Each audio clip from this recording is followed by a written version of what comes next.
Бүгін бізде қазақ тілі пәні 3 сынып 111 сабақ есептік және реттік сан есім. 35 жаттығу мәтінді түсініп оқу таза бұлақ. Мәтіннің авторы Ыбырай Алтынсарин болады. Сіздер өзіңіз оқып шығасыздар. Енді мәтін бойынша сұрақтар.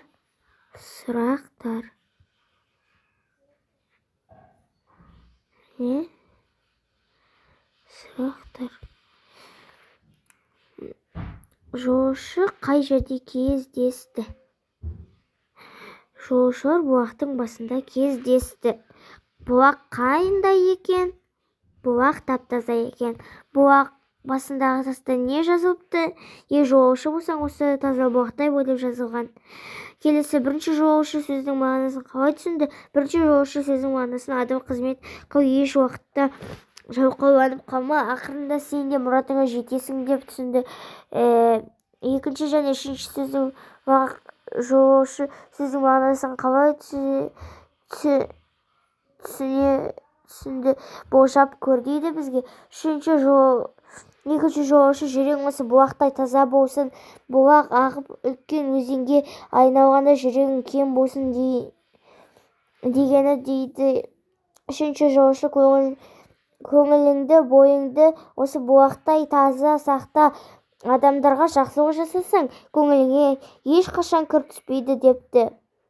Ал енді ақыл сөздің мағынасын топта талқыла. Ақыл адамды басқа тіршілік иелерін ерекшелейтін аса маңызды қасиет. Мәтінді қарамен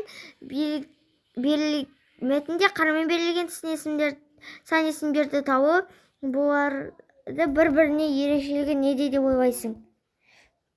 Олар қарамен берілген сан есімдер 3. Бірінші 3 дегеніміз қанша есептік сан есім, ал бірінші нешінші реттік сан есім. Енді балалар есіңе сақта, сан есім есептік және реттік болып екіге бөлінеді. Қанша неше сұрақтарына жауап беретін есімдерді есептік сан есім деп атайды. 5, 6, 7. Нешінші сұрағына жауап беретін сан есімдерді реттік сан есім деп атайды. 5, 6 және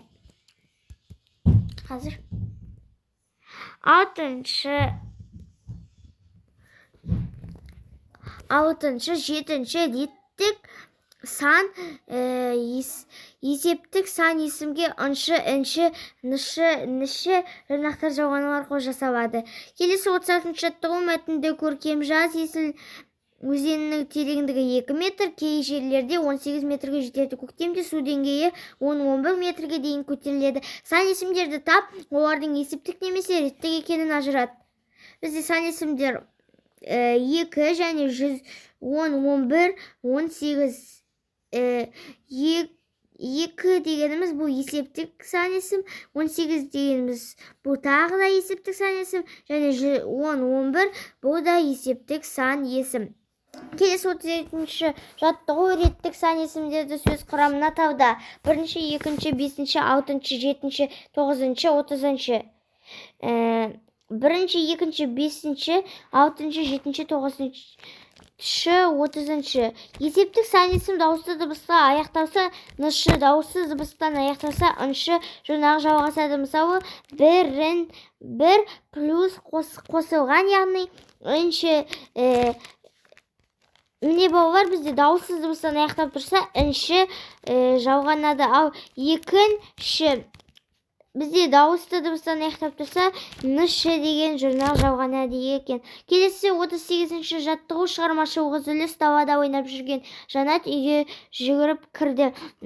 Анасынан далада жаюлы тұрған кірлерді жинап беруін өтінді. Анасы түсінбей себебін сұрады. Жанат қалай жауап берді деп ойлайсың? Мен сіздерге мысал ретінде көрсетейін. Жанат далада күн бұлттанып тұр. Жанат айтады екен, далада күн бұлттанып тұр, қазір жаңбыр құяды деп жауап берді деп ойлаймын мен. Анашым аспанда жаңбыр жауып тұр. Анашым аспанды қара бұлт торлады. Жаңбыр жауы мүмкін. Анашым далада қатты дауылдап тұр. Айнала топырақ болып жатыр. Балалар, осылай көптеген нұсқаларын құрасыздар өздеріңіз. Осымен біздің номер 111 сабағымыз аяқталды.